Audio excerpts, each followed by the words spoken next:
혹시 그 프린트 못 받으신 분들 좀 계실까요? 프린트. 이거 저희가 인원수 맞게 준비는 했는데, 예. 이거 인원수 맞게 준비했는데, 생각보다 좀 많이 오셔가지고 좀 부족한 것 같아요. 이거 뒤에 조교님들 말씀해주시면, 이게 사실 프린트가 파워포인트 내용 그대로 복사한 거긴 하거든요. 그래서 아마 보시면 그대로 나오긴 할 텐데, 집에 챙겨가셔야 되니까 또. 그래서 요거는 뒤에 조교님들 말씀해주시면 아마 주실 거니까 체크해보시면 될 것 같아요. 그럼 바로 설명을 진행하도록 하겠습니다. 네, 인사드리겠습니다. 저는 강사 김현우라고 하고요. 네, 잘 부탁드리겠습니다. 네, 먼저 제 소개를 간략하게 드리고, 그 다음에 제가 사용하는 교재, 그리고 컨텐츠와 커리큘럼 등등에 좀 설명을 드리려고 해요. 사실 저 설명을 먼저 드리려고 하는데 이 부분이 사실 중요하지 않고 가장 좀 듣고 싶어 하시는 부분은 2022 개정교육과정에 관한 내용이실 것 같아요. 그래서 그 내용에 관한 설명을 조금 더 디테일하게 넣었고 거기에서 사실 우리 아이가 그래서 보는 시험이 뭐가 달라지고 우리 아이가 보는 평가 방식이 뭐가 달라지고 이런 것들이 좀 궁금하실 것 같아서 어떤 걸 중점적으로 대비해야 하는가에 관한 설명을 좀 드리려고 하기 때문에 좀 집중해서 들어주시면 감사드리겠습니다. 네, 저는 광주광역시 첨단이라는 지역에서 학원 사업을 했던 사람입니다. 좀 나이가 좀 어려워 보이긴 하는데요. 네, 그래도 학원 원장이었고 그리고 전교 1등 1등급을 지도한 경력이 많습니다. 추가로 광주 학군지 메인스트리트라고 하는 봉선동과 수원지구를 필두로 해서 광주 대부분 지역에서 사실 고등 내신과 수능 국어 전임을 맡았었기 때문에 누적된 데이터베이스가 많습니다. 그래서 학교 스타일이라든가 시험 출제 방향 혹은 교과서나 교료제를 뭘 사용하고 이런 것들에 대한 교재나 컨텐츠나 어떤 내용 관한 설명 그런 것들에 대한 어떤 충분한 데이터베이스가 있어서 좀 더 체계적인 수업이 가능하다는 거 알아주시면 감사드리겠고요. 그다음에 요거는 제가 뗄까 하다가 넣었는데 이게 뭐냐면 제가 청렴창업과였습니다. 그러니까 뭐냐면 과거에 제가 논문 컨설팅과 글쓰기 컨설팅 사업을 했었거든요. 이게 뭐냐면 보고서 형식 논문이라든가 보고서 형식의 포멀한 글을 좀 첨삭하고 윤문 교정하는 그런 작업을 했었어요. 이게 왜 넣었냐? 2022 개정 이따 말씀드릴 텐데 개정 교육 과정의 핵심 중 하나가 물론 9등급 체제에서 5등급 체제로 바뀌는 것도 있지만 조금 더 중요한 내용 제가 집중적으로 말씀드리고 싶은 게 서술형 논술형 비중의 확대 그리고 수행평가와 세특의 확대 그리고 비중의 확대겠죠. 그리고 대학별 논술고사의 중요성 확대 이런 것들 좀 말씀드리고 싶은데 그런 것들이 다 글쓰기 작업입니다. 그래서 내가 답을 아는데 서술형 쓰는 요령을 몰라서 틀려 이런 경우가 발생하면 안 되겠죠. 그래서 그런 것들을 좀 미연에 방지하기 위해서 제가 글쓰기 전문가로서 이런 부분을 좀 디테일하게 1대1로 첨삭, 개별 첨삭과 교정을 진행하고 논증적으로 글을 작성하는 요령에 대한 어떤 특강 형식의 수업도 진행할 예정이기 때문에 그런 것들은 충분히 대비가 가능할 것이다라고 말씀드리고 싶습니다. 저 혼자 수업을 진행하죠. 수업은 저 혼자 하는데 저만 이 아이들을 위해 일하는 건 아닙니다. 네. 저희 연구소에 교사 선생님들께서 계시는데, 강사님들 계시는데, 첫 번째 선생님께서는 교재 만드는 거 도와주시고, 컨텐츠 도와주시고요. 두 번째 선생님께서는, 이 선생님은 제 개인 사무실로 오시는 분이고, 두 번째 아이들이 만나게 된 선생님입니다. 그래서 조교님이신데, 학생 관리와 클리닉을 주로 맡아서 하시는 분이시고, 마지막으로 저를 이제 개인적인 사무실에 오셔서 사무 조교를 맡아주시는 분이 이렇게 세 분이 계십니다. 그래서 컨텐츠, 교재, 커리큘럼, 아니면 클리닉 이런 것들에 대한 디테일한 모든 부분을 저와 포함해서 다른 분도 같이 도움을 주시기 때문에 조금 더 체계적인 수업이 가능하다라는 거 알아주시면 감사드리겠습니다. 그리고 아까 말씀드린 게 이거 바로스의 사업 할 때 논문 컨설팅 같은 경우에는 사실 논문 작업 받을 때 제가 석박사급 팀원과 같이 준비를 했었거든요. 그래서 아이들이 요즘에 사실 2022 개정 교육 과정에서 1등급의 비율이 확대되고 2등급 비율이 확대가 되죠. 그래서 2등급과 3등급의 상대적 위상이 떨어지고 있는 건 사실이란 말이에요. 사실 그러면 내신의 어떤 변별력을 어디에 둘 것이냐라는 문제가 있는데 그런 문제에 있어서 좀 대두되는 게 세특일 것이다 라는 얘기가 좀 있어요. 사실 그렇게 합리적 추론이 가능한데 그러면 내가 어떤 진로를 위해서 보고서라든가 독후감이라든가 발표를 할 때 해당 학생의 진로, 예를 들어 컴공이다, 기계공학이다, 화학공학이다, 사회학이다, 정치학이다 이런 것들 그 학생의 진로와 적합한 학생의 석박사급 팀원이 붙어서 세특이라든가 아니면 수행평가 내용이라든가 이런 것들에 대한 첨삭과 교정 작업을 같이 진행할 예정입니다. 충분히 그런 도움 받으실 수 있다라고 말씀드리고 싶고요. 그래서 이런 어떤 조력자들과 함께 하고 있기 때문에 제가 드리는 말씀은 여기 어머니들이 많이 계시지만 어머니들이 생각하시는 것들 그 이상으로 제가 자본과 인력을 투자할 수 있다는 거 충분히 말씀드리고 싶습니다. 요거는 그냥 추가로 넣은 건데 바로 저번 시험이에요. 마지막 기말고사 시험인데 당연히 원점수 100점과 90점 이상 그리고 과거에는 60점, 70점이었는데 80점, 90점 이상으로 상승한 친구들 원점수가 10점 이상 상승한 친구들도 다수 지도한 경험이 있습니다.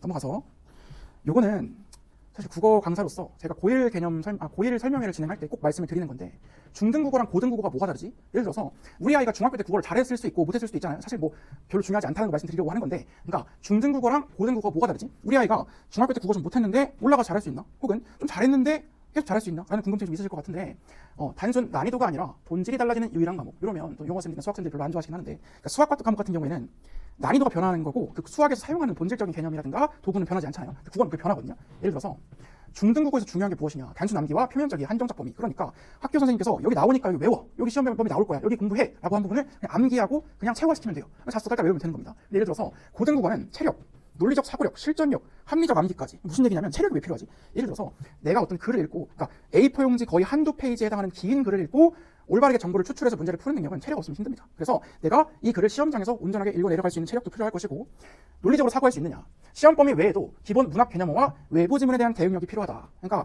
내가 학교 시험에 대비하지 않은 거, 선생님이 여기 시험 나오니까 공부해라고 하지 않으신 내용이 추가적인 외부 지문으로 나올 수 있거든요. 모의고사는 당연히 다 모르는 게 나오는 거고, 그러면 그런 상황 속에서 내가 그 시험장 안에서 능동적으로 그걸 읽어서 문제를 풀어야 한다는 얘기예요. 그러니까 어디서 외웠던 걸 갖다 푸는 게 아니라 그 시험장에 있는 정보만 가지고 그거 가지고 제한적으로 문제를 풀어야 된다. 그래서 실전적으로 사용할 수 있는 논리적 사고력과 실전력이 중요할 것이다라는 것이고요. 합리적 합리는 무엇이냐면, 그러니까 내가 시험 범위 다 외울 수 없어요. 중학교 때 가능했는데 고등학교 때는 범위가 워낙 넓고 그리고 범위가 애매합니다. 이 내용이 분명히 앞의 내용과 연계가 되는데 앞의 내용은 시험 범위가 아니라고 했는데 뒤에 내용이 나온다고 했으면 사실 앞의 내용을 공부해야 하는 것도 있거든요. 그런 것들에 관한 설명인데요.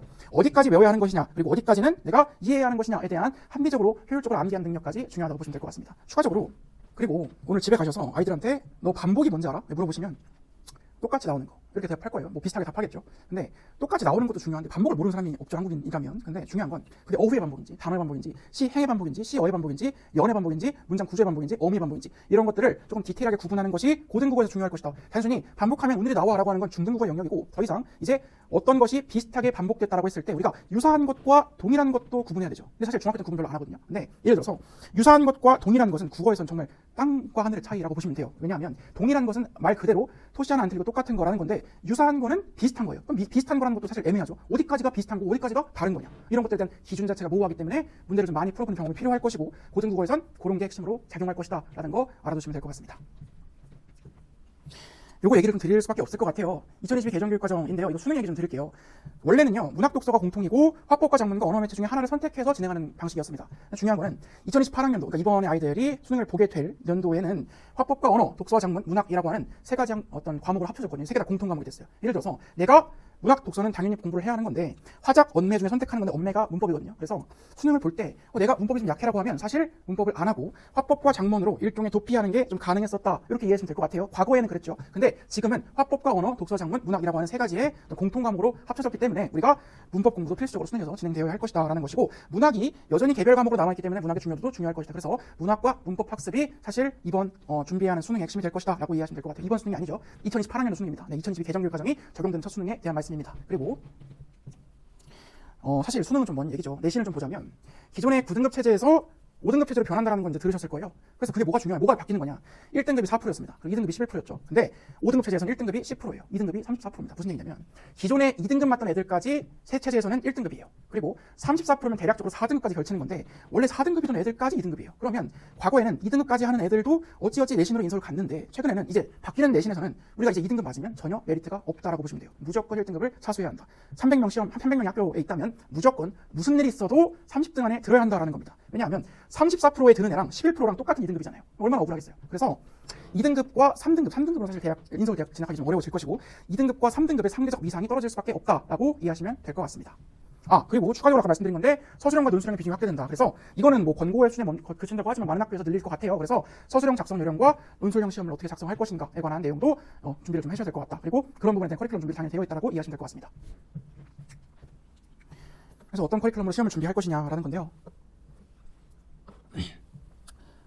제가 주교재로 쓰고 있는 그레듀에이트라는 교재가 있고, 그 다음에 부교재는 그레듀에이트라는 주황색 교재가 있습니다. 그래서 교과서를 분석한 파란색 그레듀에이트와 부교재를 분석한 주황색 그레듀에이트, 그리고 광주 지역의 그러니까 대부분의, 모든이라고 볼 수는 없는데 대부분의 학교들이 교과서와 부교재 그리고 당해년도의 모의고사 정도를 시험 범위로 좀 출제하는 경향이 있어요. 그래서 모의고사 분석하는 워크북까지 이렇게 세 가지 툴로 진행이 된다라고 보시면 되고요. 추가적으로 주간지라든가 변형 문제라든가 프린트는 계속해서 매주 나간다고 보시면 될 것 같습니다. 당연히 제작하는 문항이고요. 제가 아까 말씀드렸다시피 광주 지역의 대부분 학교 그리고 대부분의 학군지에서 수업을 했기 때문에 누적된 데이터베이스를 바탕으로 이 학교에선 이런 형태의 시험이 나온다는 것을 인지를 해서 그 시험 형태에 맞는 시험 범위에 대한 문제를 제작합니다. 그래서 그런 것들을 좀 합리적으로 풀 수 있도록 많은 문제를 푸는 게 아니고 그 학교의 시험 형태에 맞는 문제를 좀 많이 풀어봐서 시험에 대비할 수 있도록 그렇게 지도를 할 예정입니다. 그다음에 이건 수능 커리큘럼에서 좀 간략하게 설명드리고 넘어갈게요. IRDEC이라는 시험 교재와 메타리드라는 교재가 있는데요. 이거는 이제 모의고사 준비할 때 아마 들어갈 것 같아요. 모의고사 분석지와 사고력을 그대로 사고 과정을 그대로 써놓은 어떤 내용, 그리고 워크북과 변형 문제까지 들어가 있어서 혹시나 우리 아이 학교에 모의고사가 시험 범위로 나온다고 하면 이 교재로 대비한다고 보시면 될 것 같습니다. 마찬가지로 이런 프린트 진행되는데 잘 안 보실 것 같은데 그러니까 한 문단별로 해설이 다 있습니다. 그래서 제가 쓴 해설이고 해설과 나의 사고 과정 이거 읽을 때 실전적으로 어떻게 읽어야 하느냐, 내가 실전에서 할 수 있는 행동은 무엇이냐라고 하는 행동 강령을 하나하나 서술해준다. 이런 느낌으로 보시면 될 것 같아요. 이런 느낌의 프린트가 모든 교재마다 들어가 있고 추가적으로 학교에서 프린트 나가실 때마다 이렇게 프린트 나간다라고 보시면 될 것 같습니다.